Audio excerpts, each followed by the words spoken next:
तो मैं वही हूँ, सरायरंजन के कब्रिस्तान में, सरायरंजन के कब्रगाह में। मैं चाहूंगा कि गौरव जी को कि इधर दिखाएं, इस साइड दिखाएं, या मेरे हाथ को देखिए गौरव जी, इस साइड दिखाइए, इस साइड दिखाइए। यही है सरायरंजन का कब्रिस्तान, यही है सरायरंजन का कब्रगाह।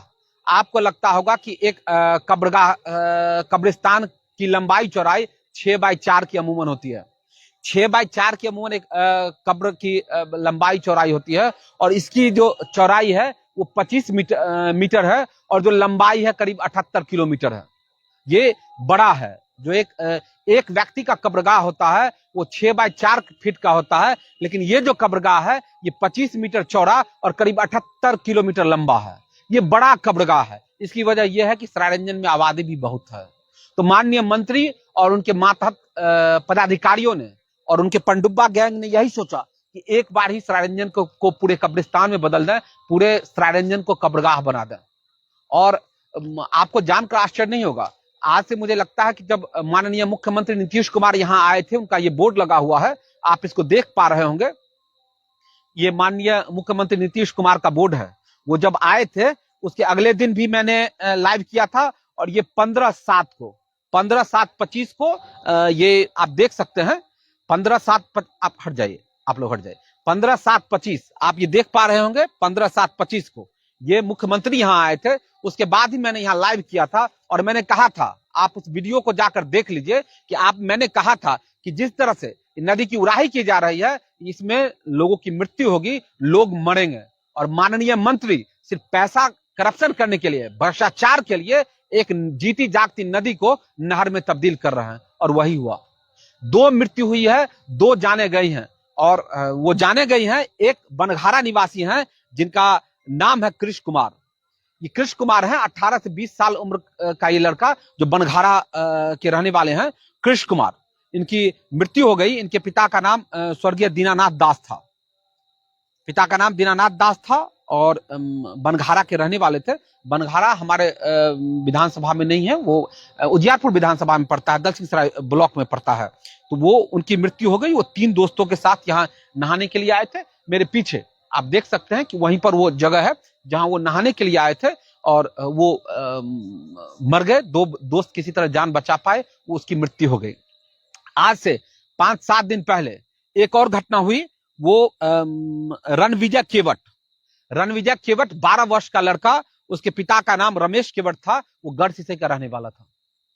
रणविजय केवट, जब उसके पिता ने नाम रखा होगा तो उसको लगा होगा कि मेरा बेटा जब बड़ा होगा तो पूरे दुनिया के रण में वो विजय प्राप्त करेगा।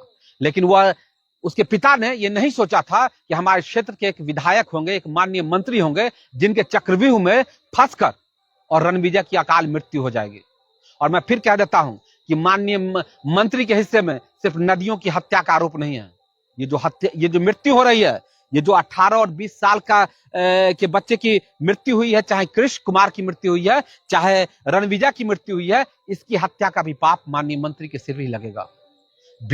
जब हमने यात्रा निकाली थी, उस यात्रा के दौरान हमने नदियों के मृत होने का सवाल उठाया था। मृत होने का जब हमने लोगों के डोमेन में इस बात को दिया कि देख लीजिए नदियां मर चुकी हैं, तो अफरा तफरी में करीब 322 करोड़ के लागत से बड़े बड़े प्रोग्राम करके माननीय मुख्यमंत्री को बुलाया गया। वो पेवर ब्लॉक लगाया गया था। कहां पेवर ब्लॉक है, कहां वो व्यवस्था है, कोई नहीं जानता। बड़े बड़े टेंट लगाकर माननीय मुख्यमंत्री को बुलाया गया था, और उसके बाद इसको जोर शोर से एक उद्घाटन यहां भी किया गया था, और माफ कीजिएगा, शिलान्यास यहां भी किया गया था। और एक शिलान्यास इसी का, एक ही योजना का 2-2 बार शिलान्यास किया गया था, जिस मुद्दे को भी मैंने उठाया था। वो माननीय मंत्री को उस समय के लाइव में मैंने आके कहा था, मैंने तमाम मीडिया में इंटरव्यू दिया था कि नदी की उड़ाही नहीं हो रही है, इस सरायरंजन का कब्रगाह बन रहा है। और आज 2 या 3 महीने के बाद मेरी बात अक्षरशः सही हो रही है। याद होगा आप लोगों को मित्रों, आप पुराने रिकॉर्डिंग में जाइए, आप मीडिया में दिए गए मेरे इंटरव्यू में जाइए, आप बताइए कि 3 महीने मैंने पहले कहा था, और 2 मृत्यु, 18 से 20 साल का एक बच्चा और एक 12 साल का बच्चा, सिर्फ इसके लिए कि उड़ाही जो किया गया है वो इस एंगल में किया गया है। उसको इस एंगल में होना चाहिए, इस एंगल में किया गया। और आप बताइए कि उसकी मृत्यु हो जाती है, उसके लिए कौन जवाबदेह होगा, कौन जिम्मेदार होगा? सिर्फ जब नदी की उड़ाही नहीं हुई थी, उससे पहले तो इस तरह की मौत लगातार नहीं होती थी।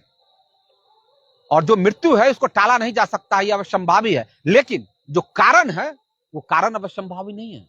वो कारण अभी जो दो मृत्यु हुई है, चाहे गढ़सिसई के रणविजय केवट का हो, चाहे कृष्ण कुमार बनघारा का हो, जो यही एक का इसी नदी में गढ़सिसई में मृत्यु हो गई और एक का यहाँ मृत्यु हो गई है, तो सवाल उठना लाजमी है। और मैं आप लोगों तमाम लोगों से कहता हूं, चाहे आप पनडुब्बा गैंग के मेंबर हो, चाहे आप एक सामान्य व्यक्ति हो, आप किसी दल में हो, किसी पार्टी में हो, जरा सोचिए कि रणविजय या कृष अगर मेरे घर का होता या आपके घर का होता तो क्या आपकी संवेदना इसी तरह सुप्त रहती?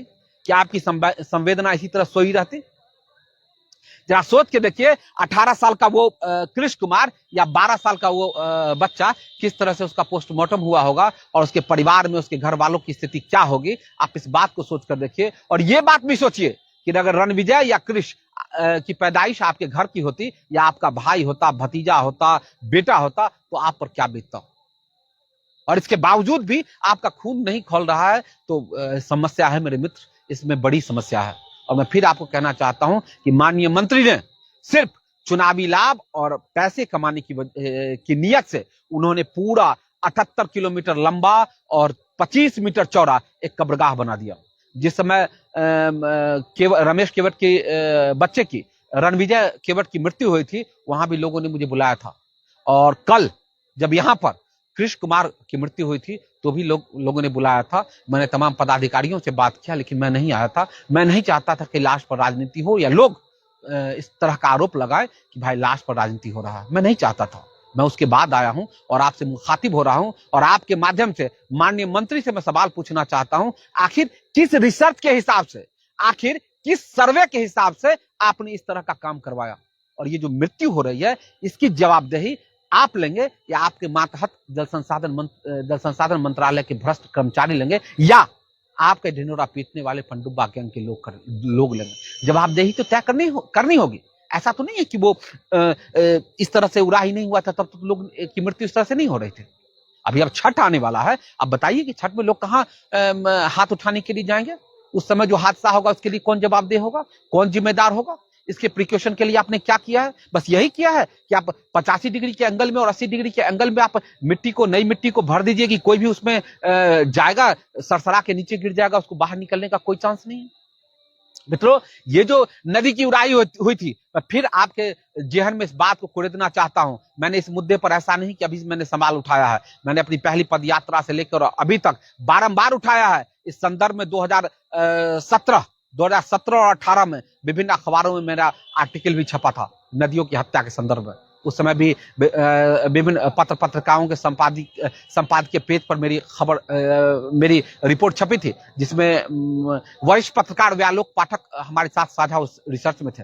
और उस रिसर्च में भी हमने कहा था कि माननीय मंत्री, जल संसाधन मंत्री के विजन नहीं रहने की वजह से सरायरंजन का ये हाल है। सरायरंजन नहीं, पूरे बिहार का हाल है। अरे हालात तो ये है कि जवनिया गांव कट के गंगा में चला गया, गायब हो गया। तेघरा मधुरापुर गांव कट रहा है और कोई सवाल पूछने के लिए तैयार नहीं है कि माननीय मंत्री, आप जल संसाधन मंत्री के तौर पर बिहार के इतिहास में सबसे लंबे वक्त तक रहे, इसके बावजूद भी इस स्थिति के लिए कौन जवाबदेह है? आप छोड़ दीजिए बिहार की बात, आप सरायरंजन की बात कहिए और बताइए, जब हमारे जैसे सामाजिक कार्यकर्ता के विरोध के बावजूद भी आपने क्यों और किस परिस्थिति में इस तरह का नाला, इस तरह के नदी को आपने नहर बनवा दिया, और इसके बाद जो इसका साइड इफेक्ट आ रहा है, लोग मर रहे हैं, इसके लिए कौन जवाबदेह होगा? इसकी जवाबदेही कहां तय की जाए? किस कोर्ट में जाया जाए? किस लोक शिकायत में जाया जाए? कहां जाया जाए? बताइए। हम लोग तो आम इंसान हैं। आम इंसान तो वो ठाकुर जी के दर पर जाएगा जो ठाकुरबाड़ी उपेक्षा का शिकार है। हम वहीं जाके माथा टेक सकते हैं और इंसाफ की भीख मांग सकते हैं। मित्रों, मैं आपसे लाइव था इस दो मुद्दे पर। मैं इस मुद्दे को ज्यादा नहीं बढ़ाना चाहूंगा, नहीं तो जो मेरा दो लोगों की मृत्यु हुई है और हम चाहते हैं, हम विनम्रता पूर्वक हम शोक व्यक्त करते हैं और इस वक्त में हम उनके परिवार के शोक संतप्त परिवार के साथ हैं और हम चाहते हैं कि उनकी आत्मा को शांति मिले। लेकिन ये माननीय मंत्री के हिस्से में, माननीय मंत्री और उनके पनडुब्बा गैंग के माथे पर यह हत्या का पाप लगना चाहिए। और जब कल इतिहास लिखा जाएगा उस समय माननीय मंत्री से बड़ा खलनायक कोई नहीं लिखा जाएगा। जब ठाकुर जी इस बात का निर्णय करेंगे तो माननीय मंत्री के हिस्से ही पाप लगेगा, किसी और के हिस्से नहीं लगेगा। और आपके जेहन में कोई सवाल है तो पूछिए। और मैं फिर से आपको कहना चाहता हूं कि ये कृष्ण कुमार और रणविजय केवट दो बच्चे की, जो एक 18-20 साल का है और एक 12 साल का बच्चा है, उसकी मृत्यु का हिसाब मांगने में आया हूँ। उसके इंसाफ मांगने के लिए आया हूँ कि आखिर वो जो माँ, उसके पीछे माँ उसकी रो रही है, भाई बहन पूरा परिवार समाज रो रहा है, उसके आंसू को कौन पूछेगा और कौन सांत्वना देगा, कौन दूसरा रणविजय ला कर देगा, कौन दूसरा कृष्ण ला कर देगा। इस पहलू से जरा इस मुद्दे को सोचिए, और जब मंत्री आए तो उनसे जरूर सवाल पूछिए कि आपने क्यों ऐसा किया और इसका क्या अल्टरनेट है, क्यों ऐसा किया आपने और इसका क्या विकल्प है, कैसे आप ठीक कर सकते हैं। मैंने आपको कहा था कि भाई माननीय मंत्री के ऐसा करने से बहुत बड़ा जमीन का टुकड़ा वो एक्सीड कर जाएगा, जो किसी के हाथ से नहीं होगी, उसके कब्जा के लिए लड़ाई झगड़ा शुरू होगा। अब वही हो रहा है, सरेआम वो हो रहा है, लोग मर रहे हैं, नदी में डूब के लोग मर रहे हैं, जमीन के लिए लड़ाई झगड़ा हो रहा है, और माननीय मंत्री मजा मार रहे हैं, और माननीय मंत्री मजा ले रहे हैं। और शर्म की ये बात है, ये सोचते हुए, ये कहते हुए उनके आंख में थोड़ा सा भी शर्म का एक कतरा पानी भी नहीं उभरता है कि ये